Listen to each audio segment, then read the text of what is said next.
Halo sahabat PKBI dan sahabat hati remaja, kembali lagi bersama aku Ica di Rumpi, Ruang Mengekspresikan Opini. Gimana nih kabar teman-teman? Kali ini di episode Rumpi kali ini. Nah, semoga teman-teman dalam keadaan baik, sehat walafiat dan pastinya in a good mood. Nah, kali ini kita bakal ngerumpi dengan tema spesial, yaitu mengapa kesehatan ibu dan anak itu penting. Bersama dua narasumber kita yang pastinya kece-kece badai banget. Ada Kak Nurma dari Dinkes, terus ada Kak Aci selaku remaja CMM. Nah, aku mau nanya-nanya dulu nih, chat-chat dikit tentang kabar Kak Nurma dan kesibukannya sekarang lagi ngapain aja sih, Kak? Pertama-tama terima kasih ya udah diundang di sini. Salam kenal semuanya, saya Nurma dari Sudinkes Jakarta Timur. Sehari-hari saya bertugas di Seksi Kesehatan Masyarakat. Kebetulan dapat amanah program kesehatan ibu. Jadi memang cocok banget nih sama tema hari ini tentang kesehatan ibu dan anak gitu. Ini ya, Kak. Ya, Oke. Nah, kalau Kak Aci, gimana nih Kak? Kesehariannya lagi ngapain? Mungkin boleh diceritain ke teman-teman. Keseharian sekarang sih nggak jauh-jauh dari bertemu teman-teman remaja lainnya gitu ya di PKBI, di CMM gitu ya, dan ya kesibukan mahasiswa tingkat akhir gitu ya, bergelut dengan skripsi gitu ya, Ica. Mungkin itu aja sih sebenarnya kegiatan-kegiatan akhir ini. Nah, hari ini nih Kak, kita bakal, yang tadi udah aku sempat sebutin temanya, kita bakal bahas tentang kesehatan ibu dan anak. Nah, kalau misalnya kita ngomongin tentang kesehatan ibu dan anak, kayaknya kesehatan ibu dan anak tuh cukup kompleks banget ya, karena kan kita itu tidak hanya soal kehamilan dan kelahiran, tapi juga banyak seperti pada Peraturan Menteri Kesehatan Nomor 21 Tahun 2021 tentang penyelenggaraan kesehatan masa sebelum hamil. Jadi persiapannya atau promil ya, biasanya kita sebut program hamil. Terus ada juga persalinan dan masa sesudah melahirkan atau postpartum ya, sekarang terkenalnya postpartum. Terus pelayanan kontrasepsi mungkin buat KB-nya ya Bu, KB-nya ya Kak, buat keluarga berencananya. Mau Bu boleh. Oke. Dan pelayanan kesehatan seksual. Nah, berangkat dari hal-hal yang tadi udah aku sebutin nih ya, sebenarnya itu sejalan sama PKB itu lagi ada program sama UNFPA dengan Rumah Zakat juga sebagai mitranya di tahun ini. Nama programnya itu adalah Kawal Bumi. Nah, mungkin untuk bahas lebih lanjutnya akan kita bahas di sesi pertanyaan-pertanyaan yang akan segera kita masukin. Oke, siap. Ready banget. Cerdas cermat siapa duluan gimana? Enggak ya. Bercanda. Ada hadiahnya nggak? Aduh, hadiahnya cinta dari aku. Oke. Love banget ya. Oke, nah pertama aku mau masuk ke pertanyaan pertama untuk Kak Nurma. Apa itu kesehatan ibu dan anak nih? Oke. Jadi kesehatan ibu dan anak adalah upaya kesehatan yang meliputi dari ibu hamil, ibu melahirkan atau ibu bersalin, ibu nifas tadi benar tahu istilahnya postpartum, bayi, balita sampai anak usia prasekolah. Nah, upaya tersebut sebenarnya upayanya untuk meningkatkan derajat kesehatan masyarakat. Nah, di sini kan KIA nih lingkupnya sebenarnya lumayan luas ya, dari ibu sampai anak. Dan kita juga harus menjaga supaya angka kematian ibu dan angka kematian anaknya atau bayinya jangan sampai meningkat. Jadi upaya KIA sih memang cukup luas, tapi memang juga penting karena itu menjadi salah satu indikator dari kesehatan masyarakat. Oke, penting banget ya, karena kalau misalkan sekarang, di masa-masa sekarang ini, pemerintah juga ada program 2045 generasi emas ya. Jadi sebenarnya KIA ini harusnya menjadi concern kita. Titik awal untuk bergening poinnya sih ya, nggak betul. Nah, kalau tadi kita udah bahas secara teoritis atau definitisnya nih Kak, tapi kalau situasi dan gambaran kasus kematian ibu dan anak di Indonesia, khususnya di DKI, atau boleh kita kerucutin lagi di daerah kita bikin podcast ini di Jakarta Timur, itu gimana sih Kak? Oke, kalau angka kematian ibu dan angka kematian bayi baru lahir memang saat ini fluktuatif ya Kak. Jadi memang angkanya di DKI Jakarta sendiri kadang naik, kadang turun. Tapi secara nasional di Indonesia angka kematiannya sudah on track, artinya dari targetnya sudah sesuai dengan target yang diharapkan. Ada sensus terakhir dari penduduk sensus penduduk long form tahun 2020 untuk angka kematian ibu sendiri sudah mencapai yang diharapkan, artinya tidak jauh dari target yang ditetapkan, yaitu 189 per 100.000 kelahiran hidup. Nah, itu untuk kematian ibu. Untuk kematian bayi sendiri ada di angka 16 per 1000 kelahiran hidup. Kalau di Jakarta Timur, karena kebetulan saya pegangnya Jakarta Timur ya, kakak-kakak ya, di tahun 2023 kita tuh punya jumlah ibu hamil yang meninggal itu ada 24 kasus. Nah, kalau jumlah ibu meninggal tuh dari mulai dia hamil, dia melahirkan, dia nifas tuh ada 24 kasus. Di tahun 2024 agak penurunan, ada 18 kasus. Nah, di 2025 ini kita masih berjalan dalam pengumpulan datanya.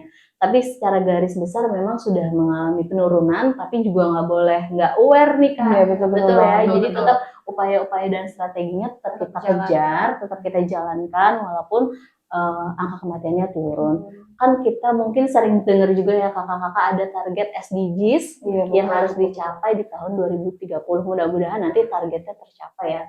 Kita doakan sama-sama. Amin banget ya.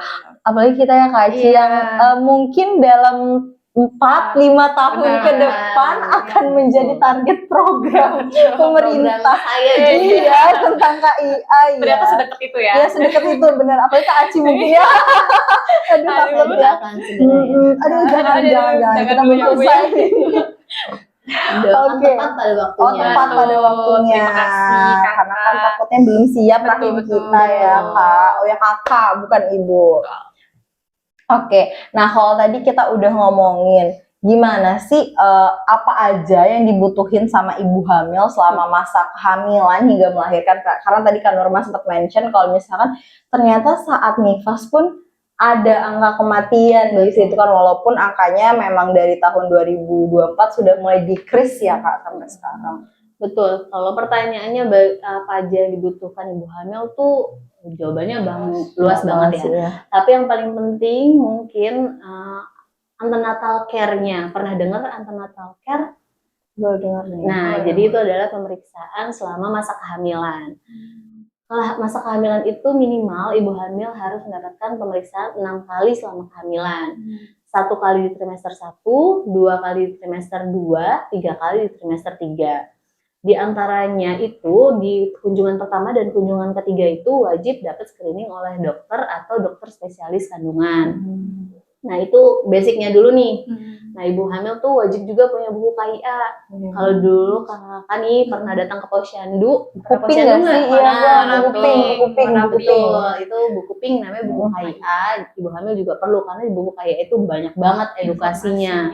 Apa yang dia harus ketahui, tanda bahaya di buku KIA itu juga ada.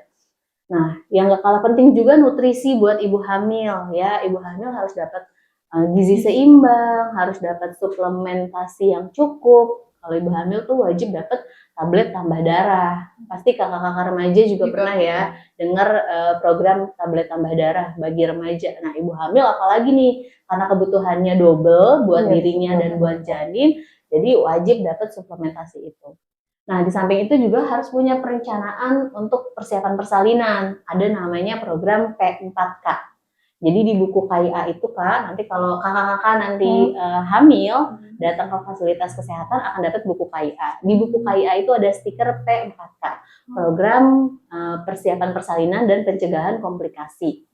Nah, persiapan persalinan itu apa aja? Yang pertama, dia harus tahu nih ketika nanti mau melahirkannya di mana, siapa penolongnya, siapa pendamping persalinannya, kemudian waktu mau bersalin dia harus naik transportasi apa itu juga harus dipikirkan, sudah disiapkan. Dana darurat juga harus ada. Kemudian dia kalau sekarang kan eranya jaminan kesehatan nasional ya atau BPJS, harapannya ibu hamil juga punya asuransi atau jaminan kesehatan.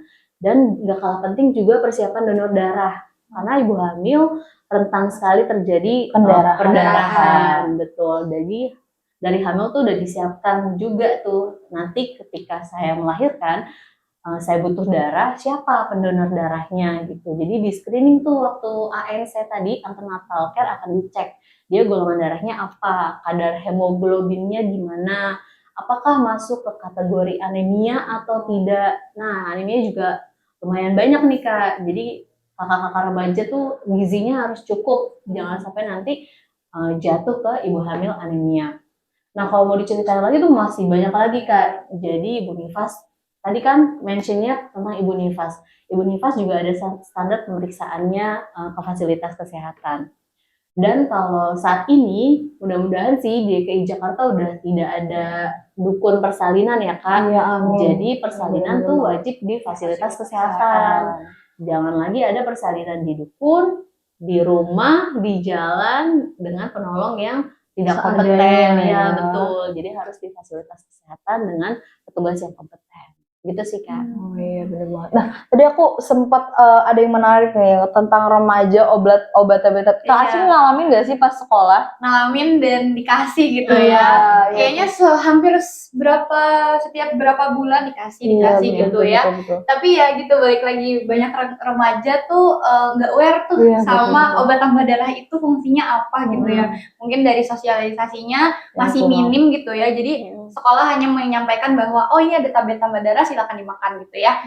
Padahal menurutku sangat penting gitu ya, apalagi remaja-remaja putri seperti kita gitu ya, yang setiap bulannya akan menstruasi gitu ya, dan biasanya pas menstruasi mungkin agak kesulitan mungkin atau ada kendala-kendala gitu ya, tapi pas kalau sempat ngobrol-ngobrol gitu ya sama kakak bidan atau ibu dokter, bapak dokter gitu ya, kadang suka di-mention tuh, nah ini coba dikonsumsi tablet tambah darahnya agar siklusnya membaik dan banyak hal, ternyata sengaruh itu ya Bu ya untuk obat tambah darah sampai ke ibu hamil. Betul. Karena kalau di sekolahku tuh ya, karena aku di Jakarta Timur juga, mungkin aku sasaran program remaja. Iya, program remajanya minum tablet tambah darah. Mungkin dari situ juga alasan kenapa angka kematian ibu dan anak tuh juga terus berkurang ya selama masa kehamilan, sebelum, selama, dan sesudah. Iya. Nah, aku harus minum obat tablet tambah darah 1 kali seminggu. Terus saat haid itu biasa dimonitoring sama apa sih kayak penanggung jawab PMR-nya untuk udah minum belum kalau haid kayak gitu. Wah, itu bagus banget. banget Bagus sih. banget. Ya, nah itu memang upaya pemerintah juga ya Kak, supaya nanti ibu hamilnya itu ketika dia menjadi ibu hamil ada ibu hamil yang siap. Jadi persiapannya nggak cuma waktu hamil, tapi dari jauh, dari remaja. Nah, salah satunya tadi konsumsi tablet tambah darah. Nah, aku good point banget nih kalau kakak-kakak udah mulai minum tablet tambah darah. Jadi nanti kalau jadi ibu hamil, mudah-mudahan ibu hamilnya sehat ya dan siap. Betul. Karena aku udah mulai rutin donor darah kan, jadi makanya aku selalu minum obat tablet tambah darah setidaknya pas aku haid sih. Oke, sip, good, dilanjutkan. Iya, nah kalau Kak Aci nih, tadi kita udah ngomongin mungkin dari sisi kakak-kakak ya, dari sisi yang kayak kenapa sih ini penting. Nah kalau dari Kak Aci sendiri, penting nggak sih remaja itu tahu atau setidaknya paham atau kayak pernah ngelirik lah isu kesehatan ibu dan anak? Menurutku ya sebagai remaja yang pasti kita di sekitarnya tuh tumbuh bersama dengan ibu-ibu hamil, bayi, anak-anak kecil gitu ya, anak-anak balita gitu. Menurutku sangat penting gitu ya untuk paham dengan isu ini, mengikuti dengan isu ini, karena pertama remaja itu kan sebagai agent of change gitu ya Bu ya. Seperti tadi ternyata dari awal mula untuk menekan angka kematian ibu dan bayi itu ditekan mulai dari remaja, pengkonsumsian obat tambah darah gitu ya. Ternyata mulai dari situ, dan aku merasa kayak remaja ini harus jadi agent of change, mulai paham, mulai peduli dengan isu ini, meskipun ada beberapa remaja mungkin ya apa itu, kita masih remaja kenapa harus mikirin ibu hamil gitu ya. Tapi mungkin setelah ini tuh diharapkan gitu ya, teman-teman remaja tuh mulai aware gitu ya, dari mulai sekarang gitu, seperti yang ibu bilang tadi gitu ya.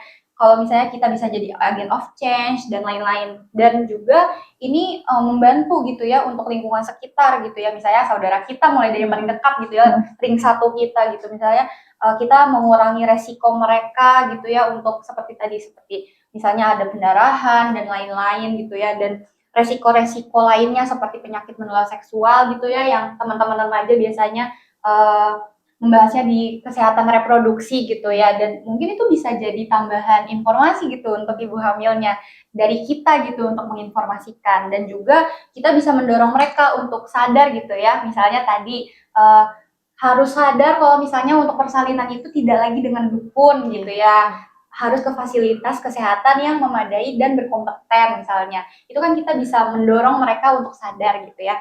Dan juga pastinya memperhatikan ibu dari sebelum hamil, saat hamil, sehingga tadi tuh panjang prosesnya dari nifas, ternyata bayi mulai dari balita sampai prasekolah ya Bu ya, panjang banget gitu ya. Dan pastinya kita juga mau gitu ya, isu sekarang juga lagi besar gitu ya, isu tentang kesehatan mental gitu ya. Ternyata ibu hamil, ibu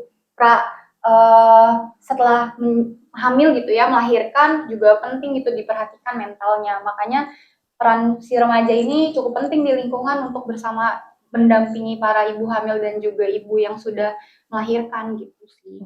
Iya benar banget sih kalau ngomong tentang kesehatan mental, apalagi sekarang banyak banget kan katanya ibu-ibu yang sedang malih postpartum ini kena baby blues dan apa karena kurangnya mungkin dukungan pastinya, dan lingkungan yang tidak memperhatikan gitu ya. Nah harapannya itu tadi remaja bisa mendampingi mereka gitu ya, dan bergandeng tangan gitu sama kakak-kakak dari kepemerintahan gitu untuk mendorong program ini dengan baik. Betul banget. Kalau kesehatan mental nih, kebetulan program pemerintah sekarang masukin screening kesehatan jiwa ibu hamil ke dalam standar. Kalau dulu tuh screening kesehatan jiwa ibu hamil mungkin dilakukan hanya di beberapa tempat saja. Tapi kalau sudah dibuat program nasional, artinya wajib nih sekarang. Jadi kalau dulu standar pemeriksaan antenatal care itu 10T, nah sekarang itu sudah 12T. Nah tambahannya yang terbaru itu adalah screening kesehatan jiwa sama USG dari dokter spesialis atau dokter umum. Sebenarnya kalau sekarang standar di DKI Jakarta udah sangat baik ya. Bahkan USG itu hampir di seluruh puskesmas ada. Jadi ibu hamil juga bisa akses tuh pelayanan USG di puskesmas ataupun puskesmas pembantu. Kalau screening jiwa itu memang angkanya bombastis Kak. Kalau itu tuh seperti fenomena gunung es ya, mungkin yang muncul di permukaan sedikit, tapi sebenarnya kalau didata dan digali lagi itu banyak banget. Makanya dengan adanya remaja-remaja yang aware nih, saya jadi ada harapan yang baik ke depannya. Mudah-mudahan teman-teman dari remaja ini tahu nih kalau masalah kesehatan jiwa tuh bisa banget terjadi apalagi di masa-masa hamil yang ibunya sensitif ya. Betul bener banget, perlu di-concern juga tuh tentang itu Kak. karena kendala hormon ya Bu, peningkatan hormon hamil juga mempengaruhi hormon juga, kesehatan. tadi dukungannya kurang bisa, dianya kurang edukasi, dia nggak tahu tuh kalau itu sebenarnya kejadiannya normal. Nah itu biasanya tuh banyak triggernya sih untuk kesehatan jiwa pada ibu hamil.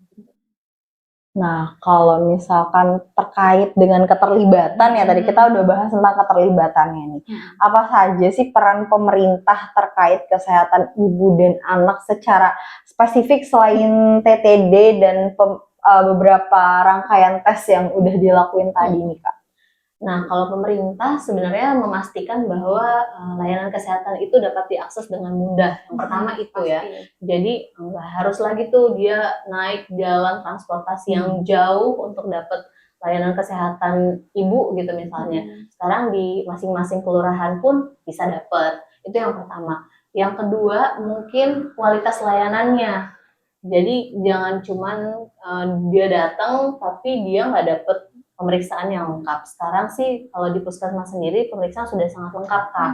Ada pemeriksaan laboratorium juga buat ibu hamil dan itu free. Artinya gratis ya selama dia sesuai dengan ketentuan.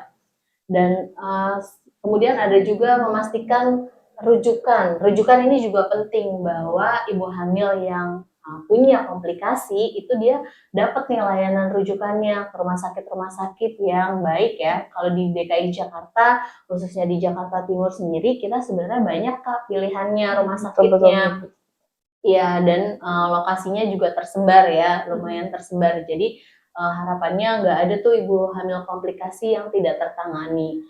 Dan pemerintah juga banyak mengeluarkan program-program yang mendukung dari kesehatan ibu dan anak. Salah satunya mungkin kalau zaman dulu tuh sering ada lomba-lomba ya tentang kesehatan ibu, gerakan ibu hamil sehat dan lain-lain. Dan sekarang pun sebenarnya juga banyak ya. Kita juga melibatkan kader. Nah, kader juga tuh bisa kita ajak untuk bisa memantau kesehatan ibu dan anak di wilayah. Gitu sih. Jadi mumpung pertemuan siang ini nih kita bahas kesehatan ibu dan anak, saya juga titip-titip mungkin ke kakak-kakak kalau nanti ada program-program kesehatan ibu dan anak kita harus kerjasama ya, nggak bisa jalan sendiri-sendiri karena kesehatan pun nggak bisa tuh kita menurunkan angka kematian ibu dan anak tanpa bantuan dari lintas program dan lintas sektor gitu Kak. Nah, aku mau nanya ke Kak Aci, memungkinkan nggak sih Kak untuk remaja ini sendiri terlibat dalam isu strategis ini? Terus kenapa menurut Kak Aci tadi juga kan bilang kalau remaja ini harus mendampingi atau membersamai proses ya? Kenapa nih Kak? Pertama, kita tuh pasti harus terlibat gitu ya. Berjalannya pemerintah itu tadi beserta dengan kakaknya gitu ya, kita tuh harus tetap bergandeng tangan untuk melaksanakan ini semua karena pasti kita itu ada di masyarakat dan lebih dekat dengan masyarakat sekitar kita, salah satunya misalnya seperti keluarga, tetangga, dan masih banyak lagi. Dan mungkin mereka ini perlu gitu ya informasi-informasi tambahan yang dari kita gitu, dari remaja-remaja, dari lintas sektor ya Bu tadi disebutkan gitu ya, lintas masyarakat gitu ya. Dan itulah pintu pertama mungkin ya untuk teman-teman dari kepemerintahan, dinas itu bisa menggayat lebih dalam lagi, mulai dari remaja dan juga dari masyarakat gitu ya. Terus juga pastinya mengadvokasi kebijakan-kebijakan yang kayak tadi tuh, misalnya ternyata udah banyak nih rumah sakit yang didukung gitu ya sebagai rujukan, tersebar di mana aja. Tapi kan belum tentu gitu ya berita itu sampai gitu ya ke ibu hamil yang lain, mungkin ibu hamil yang keterbatasan komunikasi dan lain-lain. Kita juga berperan aktif untuk mensosialisasikannya gitu ya. Dan ya itu. Selanjutnya apa tadi, Cak? Udah sih Kak, keterlibatan remajanya sama kenapa sih tadi itu aja. Ya. Nah kita udah ngomongin nih keterlibatannya gimana, ada apanya harus gimana, tapi apa sih masalah utama atau yang menjadi kendalanya saat KIA ini dijalankan nih Kak? Dan kalau ada masalah utama dan hambatan-hambatan yang lain, gimana sih strategi pendekatannya ke masyarakat ataupun ke KIA itu sendiri? Oke. Kalau masalah utama pasti indikator yang paling jelas bisa kita ukur adalah angka kematian ibu. Kalau angka kematian ibu memang secara garis besar sudah on track, tapi masih paling banyak itu terjadi pada masa nifas. Kasusnya 53% kematian ibu tuh terjadi pada masa nifas, di mana tuh dia sudah melahirkan, dia mungkin tidak begitu fokus pada kesehatan dirinya, mungkin juga secara kualitas pelayanan tuh dia belum dapat aksesnya atau dia tidak berkunjung. Nah, sehingga memang perlu penguatan utamanya di masa nifas ini. Jadi standarnya ibu nifas itu harus mendapatkan kunjungan minimal 4 kali. Jadi kunjungan pertama itu ketika dia 6 jam sampai 48 jam, itu dia masih di fasilitas kesehatan, harus dipantau oleh dokter, oleh bidan, bagaimana kesehatan fisiknya, mentalnya. Kemudian untuk kunjungan kedua itu ada di usia 3 hari sampai dengan 7 hari, dia itu wajib tuh kontrol ulang. Jadi nggak kontrol hanya bayinya aja, tapi ibunya juga harus dicek. Apakah tekanan darahnya normal, apakah dia punya keluhan, apakah perdarahannya dalam jumlah yang normal. Kadang edukasi itu juga belum semuanya membaca ya, padahal semuanya informasi ada di buku KIA. Betul, tapi literasi kita mungkin belum cukup ya. Padahal tanda-tanda bahaya semua ada di buku KIA. Nah, kunjungan yang ketiga itu ada di 8 sampai 28 hari. Nah, ini juga kadang biasanya lost nih, sudah fokus untuk ngurusin bayinya, menyusui. Nah, ibunya sudah nggak datang lagi. Bahkan dia mungkin kadang punya keluhan, dia pusing, nyeri ulu hati, tapi karena ngerasa, saya nggak apa-apa deh, saya nggak harus datang ke fasilitas kesehatan. Jadi dia nggak aware sama dirinya. Nah, akhirnya datang ke fasilitas kesehatan sudah dalam kondisi buruk dan sudah dalam kondisi yang berat, artinya penanganan pun juga lebih sulit. Nah, ini harusnya ketika dia datang kunjungan ke fasilitas kesehatan akan dideteksi lebih cepat dan tata laksananya lebih mudah. Yang keempat, dia ada pemeriksaan juga di kunjungan yang keempat itu di 28 sampai 42 hari. Jadi nifas itu dari 0 sampai 42 hari, Kak. Nah, sampai 42 hari itu harapannya dia juga sudah mendapatkan kontrasepsi. Jadi dia punya jarak dan waktu yang cukup untuk punya anak berikutnya. Dan harapannya juga semua ibu hamil tuh sudah mendapatkan konseling KB di awal. Jadi bukan ketika melahirkan ya, tapi ketika dia awal, dia masih hamil tuh sudah mulai tuh di sounding juga. Di buku KIA tuh ada amanat persalinan, rencananya dia mau pakai KB apa. Nah itu tuh harusnya sudah diedukasi, dikonseling waktu masa kehamilan. Nah ini yang menjadi strategi pemerintah adalah penguatan pertama ya. Dan juga nggak bisa nih kita bekerja sendiri-sendiri. Makanya ada program kita melakukan komunikasi antara FKTP dan FKRTL. FKTP itu apa? FKTP itu fasilitas kesehatan tingkat pertama. Ada di puskesmas, klinik, ya itu yang tingkat dasar. Biasanya kan dari yang FKTP ini rujuk ke rumah sakit. Nah, rujuk ke rumah sakit namanya FKRTL, fasilitas kesehatan rujukan tingkat lanjut. Nah, jadi jangan sampai lepas. Jadi ketika sudah ditangani di FKRTL, biasanya tuh dia pulang udah lepas.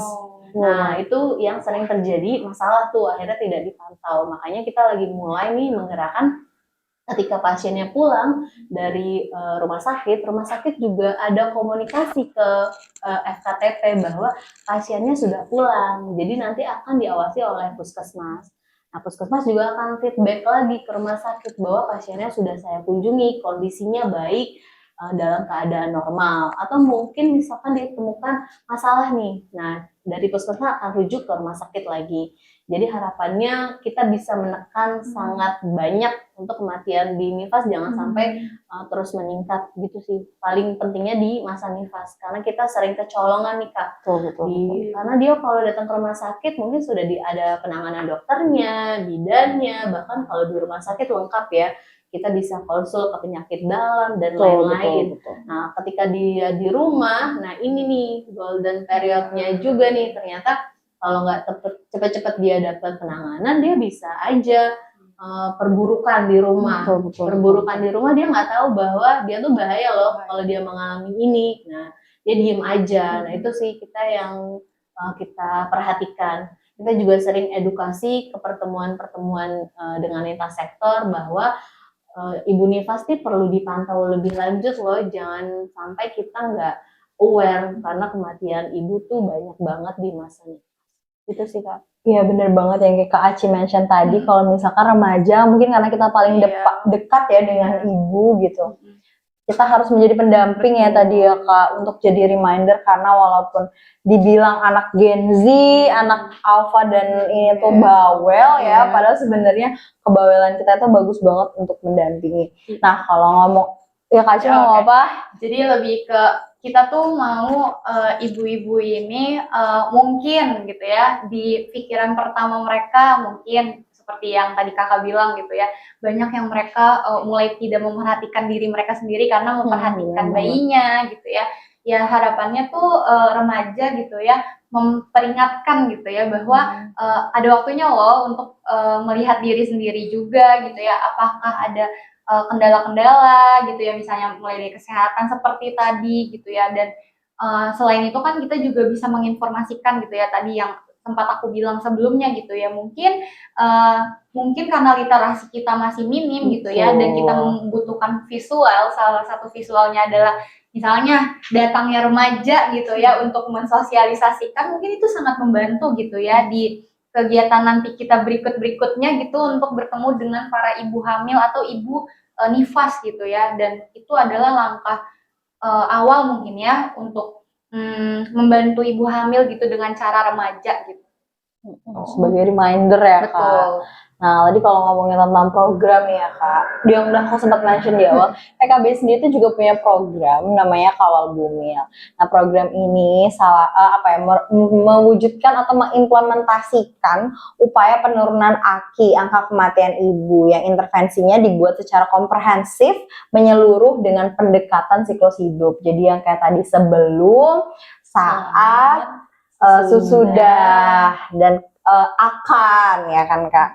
Nah, meskipun program ini berfokus sama ibu hamil aja nih Kak, walaupun tagline-nya Kawal Bumil gitu ya, kegiatan dalam program ini juga menyasarkan sasaran-sasaran produktif atau sasaran-sasaran yang tepat lah, yang efektif, kayak remaja, kita-kita ini ya Kak, pasangan usia subur atau PUS, ibu hamil hingga bayi baru lahir. Jadi bukan hanya si bumilnya aja yang kita kawal, tapi nantinya para pendamping bumil, yang dekat dengan bumil, calon-calon bumilnya kayak gitu Kak. Nah, program ini nih Kak, rencananya sudah akan dilaksanakan di 7 desa di wilayah intervensi yang tersebar di seluruh wilayah Indonesia. Terutama di antaranya ada di Kabupaten Garut, Kabupaten Kuningan, Kabupaten Magetan, Kabupaten Brebes. Itu di Jawa. Kalau di luar ada di Lombok, Batubara sama Kabupaten Polewali Mandar. Jadi bukan cuman kita fokuskan di Jawa ya, biar kalau kata orang kan mungkin pemerintah ini terlalu Jawa sentris, ya kan? Karena aksesnya ya, makanya kita membantu pemerintah untuk kita sebar bukan hanya di Jawa saja yang bisa mendapatkan akses ini, tapi di luar Pulau Jawa juga bisa mendapatkan akses yang sama. Nah, dengan membawa tagline Ibu Sehat, Anak Hebat, Kawal dengan Tepat. Ibu sehat, Anak hebat, kawal dengan tepat. Nah, ini Kawal Bumil diharapkan dapat menjadi solusi konkret untuk menurunkan AKI dan anak di Indonesia. Angka kematian ibu dan anak di Indonesia. Nah, lanjut nih Kak. Buat Kak Aci, sebagai remaja PKBI, bagaimana cara remaja PKBI bisa berkontribusi secara langsung dalam penurunan AKI dan anak nih Kak? Kontribusinya pasti gitu ya, mulai dari pendidikan, cash pro-nya gitu ya, pasti harus dikuatkan lagi, lebih komprehensif lagi gitu ya, mulai dari remaja, ibu hamilnya juga gitu ya. Itu kan juga untuk menekan gitu ya, misalnya ada infeksi seksual menular dan penyakit-penyakit lainnya gitu ya, yang mungkin suka terlewatkan gitu ya, dan tidak tersosialisasikan dengan baik gitu, atau mungkin bukan tidak tersosialisasikan tapi lupa gitu ya, karena tadi banyak hal yang mungkin ibu hamil tidak fokus lagi dengan dirinya gitu ya. Terus juga pastinya advokasi gitu ya, pelatihan, workshop gitu ya, itu juga salah satu cara-caranya gitu ya. Terus juga seperti ini nih, mengundang narasumber gitu ya, biar kita tuh ngerasa lebih dekat lagi gitu ya. Apalagi seperti ibu-ibu hamil yang ada di daerah mungkin gitu ya, mereka tuh merasa sedikit terasingkan, tidak dekat dengan pemerintah, dan banyak kekhawatiran yang timbul gitu di pikiran mereka, padahal sebenarnya tidak gitu ya. Dan kita meminimalisir hal-hal tersebut tuh dengan cara yang tadi, misalnya workshop, mengundang narasumber, atau kayak misalnya sekedar sosialisasi, atau kampanye-kampanye Bu yang seperti sebelum-sebelumnya yang kita tahu gitu ya, misalnya ibu hamil sehat atau apa. Yang aku tahu tuh ada senam ibu hamil seperti itu, yoga, iya betul. Itu menurutku ya, itu salah satu bentuk yang cukup efektif gitu ya, untuk mengenalkan banyak hal gitu ya, yang mungkin sedikit terlupakan dan tidak teringat gitu sama ibu-ibu hamil gitu. Dan itu bisa berjalan bersama dengan para remaja gitu, karena misalnya ibu-ibu yang memiliki program tersebut menggandeng para remaja seperti aku sama Ica nih gitu ya, untuk tetap aktif, karena kan kita masih sangat bergairah gitu ya, sangat aktif ya, karena kita belum punya tanggung jawab ya Kak. Mungkin kalau Kak Nurma pulang harus sudah ada kewajiban lainnya, karena kan kalau remaja kita biasanya belum ya, jadi beside pacar ya. Jadi kita nggak pacaran ya. Ya maksudnya jadi kita bisa gitu ya jadi tangan kanannya kakak-kakak gitu ya untuk menjalankan program, menekan tadi angka kematian ibu, dan masih banyak lagi program-program yang mendukung kawal ibu hamil. Nah, kalau misalkan tadi aku nanya remaja sudah ada, keterlibatannya apa? Aku merujuk ke pertanyaan terakhir nih. Kendala yang pemerintah rasakan terkait program kesehatan ibu dan anak. Kalau tadi kan masalah utama dan hambatannya nih kan. Kalau kendala yang pemerintahnya sendiri rasakan terkait program KIA ini gimana sih, Bu? Oke, kalau kendala sebenarnya kami tuh pasti butuh banget sama integrasi data. Tapi kenyataannya saat ini data kesehatan ibu dan anak tuh belum terintegrasi. Memang sih eranya sudah digital ya Kak, semua ada aplikasi, ada website, semuanya dikembangkan. Tapi masih berjalan sendiri-sendiri gitu. Nah sementara kami di pemerintahan sangat butuh data real sebenarnya seperti apa. Walaupun sudah mulai berproses nih, kita mulai integrasi satu data kesehatan yang dikembangkan oleh Kemenkes, tapi memang berjalannya di fasilitas kesehatan tuh belum smooth gitu Pak. Dan untuk pencatatan pelaporan sendiri ada perubahan dari Kementerian Kesehatan. Dulu kita tuh pakainya e-cohort. Nah, semua tuh dari zaman dulu kalau pernah ke puskesmas tuh ada buku besar, itu cohort namanya. Dimigrasikan menjadi e-cohort. Sudah mulai berjalan elektronik cohort. Kemudian sudah mulai kita jalankan, sekarang berubah lagi menggunakan si Gizi Kesga dari Kementerian Kesehatan. Nah, perubahan-perubahan ini kan perlu adaptasi. Tentunya data-datanya akhirnya belum optimal. Sementara data-data itu sangat kita butuhkan untuk perencanaan program ke depan. Karena nggak mungkin nih kita merencanakan program tanpa adanya data yang valid. Nah, itu sih yang pertama.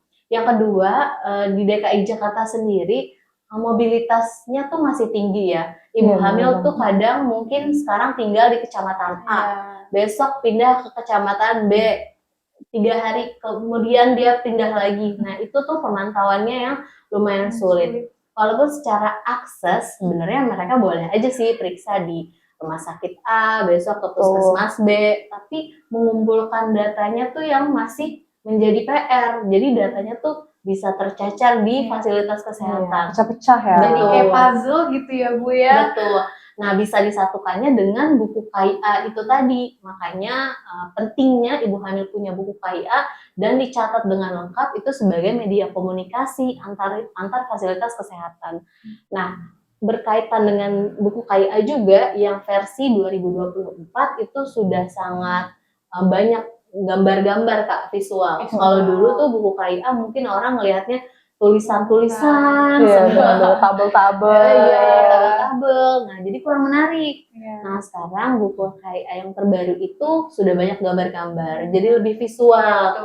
Warna-warnanya lebih menarik, ada kategori warna juga. Dan zaman sekarang kan apalagi anak muda ya, semuanya serba scan barcode ya. Nah, sekarang tuh di buku KIA yang baru juga sudah ada barcode-nya. Jadi tinggal barcode aja dapat edukasi.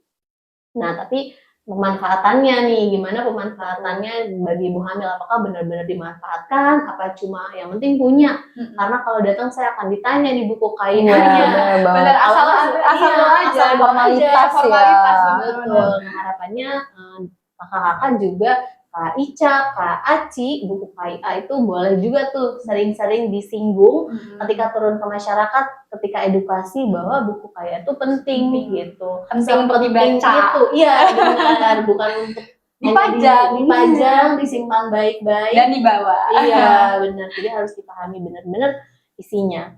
Nah mungkin itu sih Kak kendala di program, di samping kendala-kendala yang lain ya. Kalau yang secara garis besarnya memang itu sih yang kita rasakan.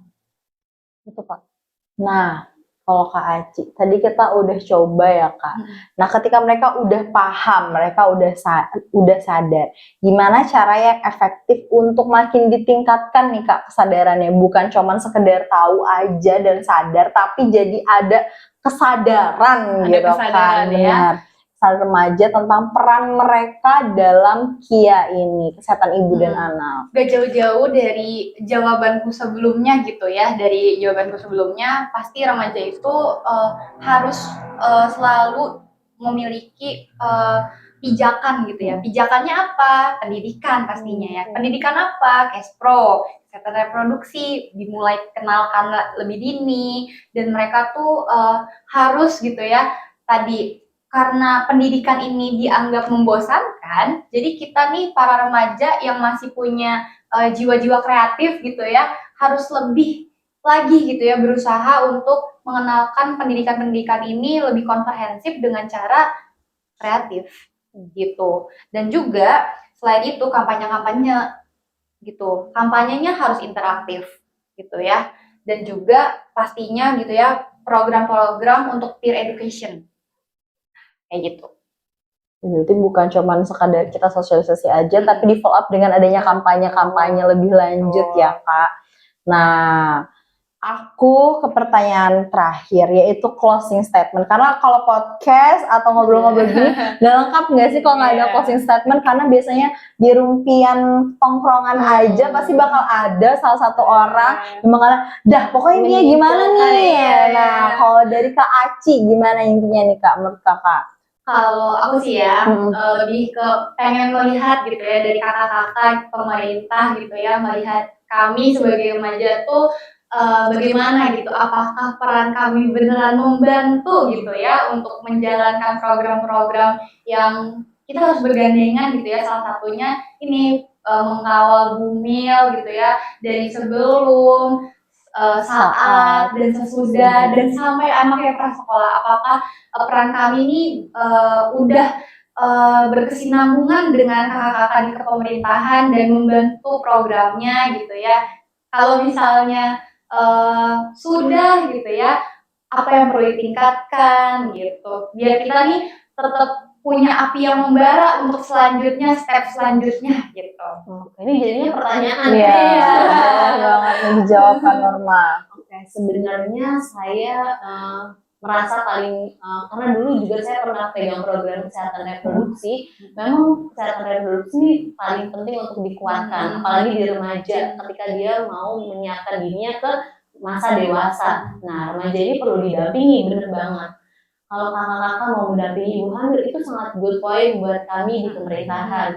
Dari Kak Ica, Kak Aci yang punya banyak program mengawal ibu hamil tadi ya di Jawa maupun di luar Jawa, itu sebenarnya sudah mulai baik ya, karena nggak mungkin juga nih pemerintah kerja sendiri nih Kak, kita nggak mungkin bisa jalan dengan program-program kita tanpa beriringan dengan lintas sektor yang lain. Makanya dengan adanya teman-teman dari PKBI mungkin dari Kawal Ibu Hamil itu mungkin bisa menambah tangan-tangannya pemerintah nih dengan Kepanjangan tangan ya. kepanjangan tangan dari kami yang mungkin tangan kami terbatas, petugas kami juga nggak bisa maksimal ke semuanya, dimana penduduk Jakarta aja berapa banyaknya ya.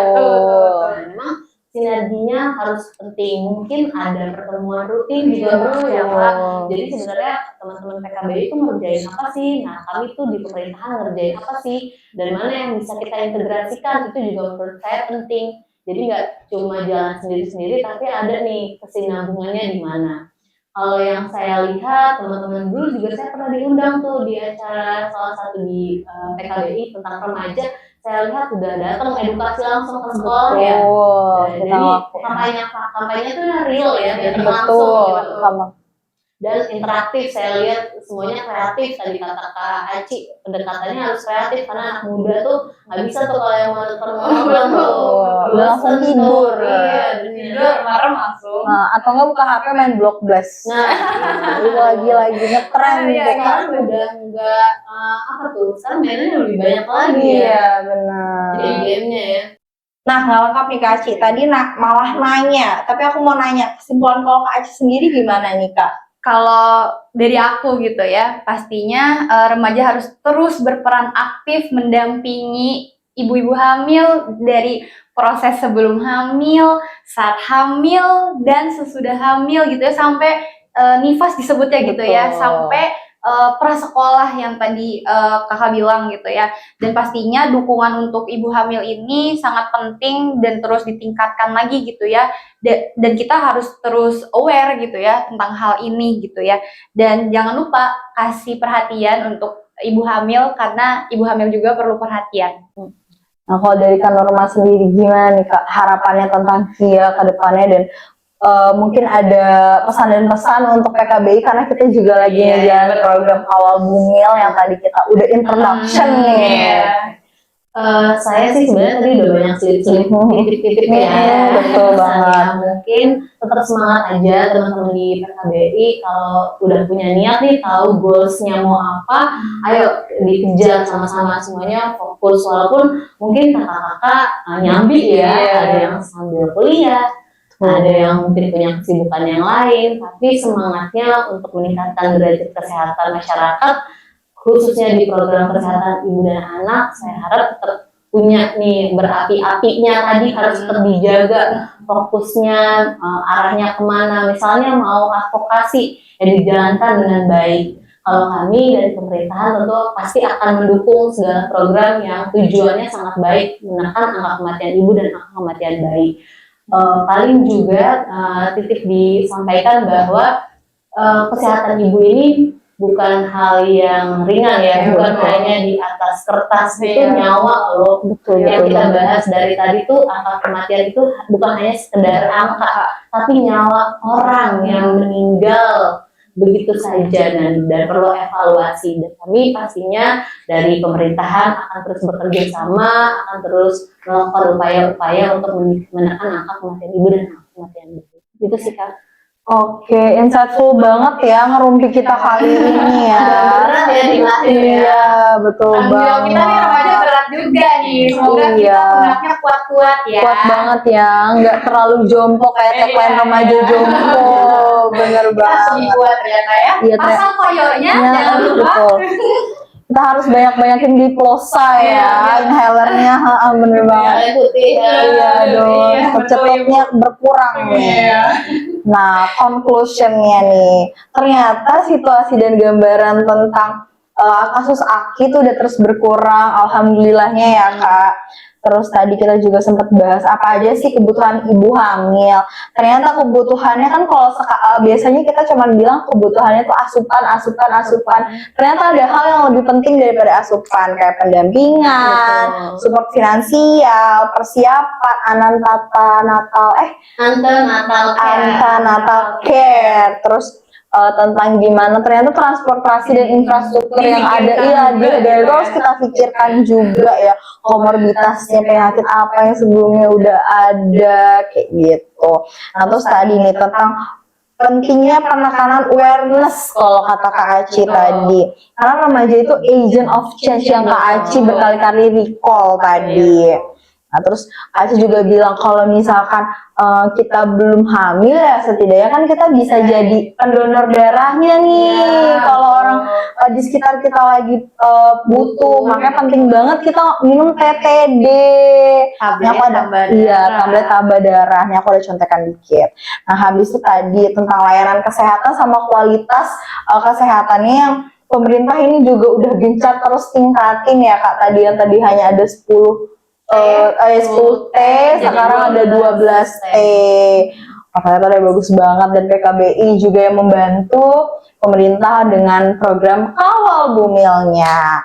Nah, ini adalah part 1 dari konten kita yang tentang bahas tentang KIA, dan selanjutnya masih akan ada part-part selanjutnya, bakal lebih interaktif dan mungkin emosinya bakal lebih berkembang, mungkin tentang penanggapan kasus ya, bukan cuma tentang bahas secara umum generalnya kayak gini, dengan pastinya pakar-pakar dan ahli selanjutnya. Stay tune ya teman-teman. Nah, halo sahabat hati remaja, semoga sahabat hati remaja bisa ngambil kesimpulan dan baik-baiknya. Kalau ada kurang-kurangnya ditutupin, nggak ditutupin, teman-teman boleh komen nih, apa sih kurangnya, apa sih insight yang teman dapat, dan mungkin ada pertanyaan yang mau teman-teman tanyain, tulis aja langsung di kolom komentar. Sampai ketemu di episode selanjutnya sahabat hati remaja, bye bye.